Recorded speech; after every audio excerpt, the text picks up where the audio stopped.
আমরা সরল সুদ সংক্রান্ত 5টি সমস্যার সমাধান করব। প্রথম সমস্যাটি হলো কত টাকায় x% সরল সুদের হারে x বছরের সুদ x টাকা হবে। আমরা জানি সরল সুদের ক্ষেত্রে সূত্রটি হলো I সমান সমান P into R into T by 100। এক্ষেত্রে P এর মান বার করতে বলা হয়েছে এবং বাকি সব রাশিগুলির মান দেওয়া আছে x, তাই মানগুলি বসিয়ে দেবো। x সমান সমান P into X into X by 100। একটা x কেটে দিলাম, তাহলে আমি পাচ্ছি P সমান সমান 100 বাই x। অতএব সঠিক উত্তর হবে অপশন সি 100 বাই x। এবার আমরা যাব পরবর্তী সমস্যা অর্থাৎ 2 নম্বর সমস্যা। এক্ষেত্রে বলা হয়েছে যে R% হার সরল সুদে n বছরের সুদ PNR বাই 25 হলে আসল কত।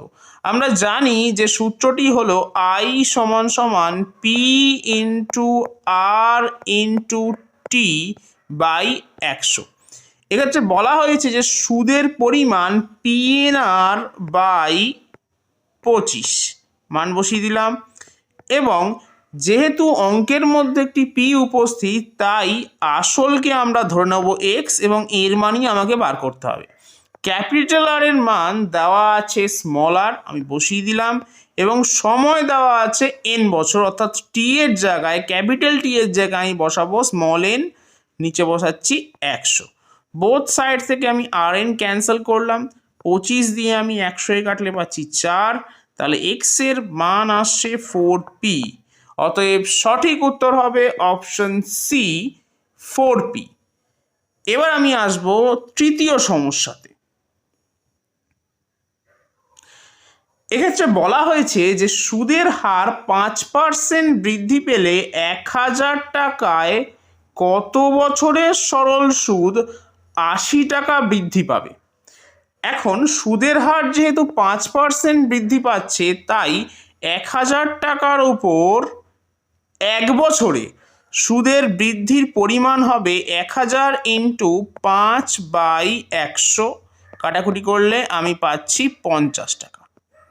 তার মানে আমি বলতেই পারি যে 50 টাকা সুদ বৃদ্ধি হয় 1 বছরে, তাহলে 1 টাকা সুদ বৃদ্ধি হবে 1-এর 50 বছরে এবং 80 টাকা সুদ বৃদ্ধি হবে 80 বাই 50, 0 0 কাটলে আমি পাচ্ছি 8-এর 5, তার মানে 1.3-এর 5 বছরে।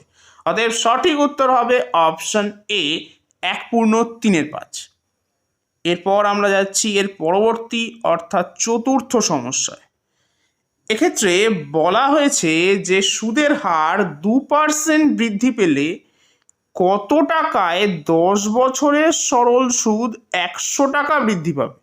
এখন যেহেতু 10 বছরের সরল সুদের মান বাড়ছে 100 টাকা, তাই 1 বছরে সুদের বৃদ্ধির পরিমাণ হবে 100 বাই 10 অর্থাৎ 10 টাকা।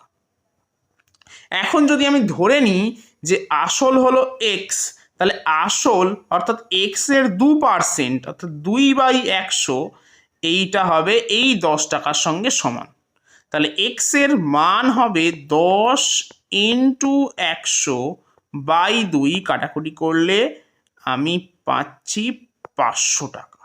অতএব সঠিক উত্তর হবে অপশন সি 500 টাকা। এটা এখান থেকে ডাইরেক্টলিও বলা যায়, তার কারণ এখানে 1 বছরে সুদ বৃদ্ধি হচ্ছে 10 টাকা, যা কিনা 2%-এর সঙ্গে ইকুইভ্যালেন্ট। তাহলে 100%-এর মান হবে 10 ইন্টু 100 বাই 2, অর্থাৎ ক্যালকুলেশন করলে আমি পাবো সেই 500 টাকা। অতএব অপশন সি হলো আমার সঠিক উত্তর। এবার আমি যাব আজকের শেষ সমস্যাটিতে। এক্ষেত্রে বলা হয়েছে যে সুদের হার 2% বৃদ্ধি পেলে 6000 টাকায় 3 বছরে কত টাকা সরল সুদ বেশি পাওয়া যাবে। তো যেহেতু প্রিন্সিপাল অর্থাৎ আসলের মান 6000 এবং সুদের হার 2% বৃদ্ধি পাচ্ছে, তাই 3 বছরে যে পরিমাণ সরল সুদ বেশি পাওয়া যাবে তা হলো 6000 ইন্টু 3 ইন্টু 2/100 এই পরিমাণ টাকা।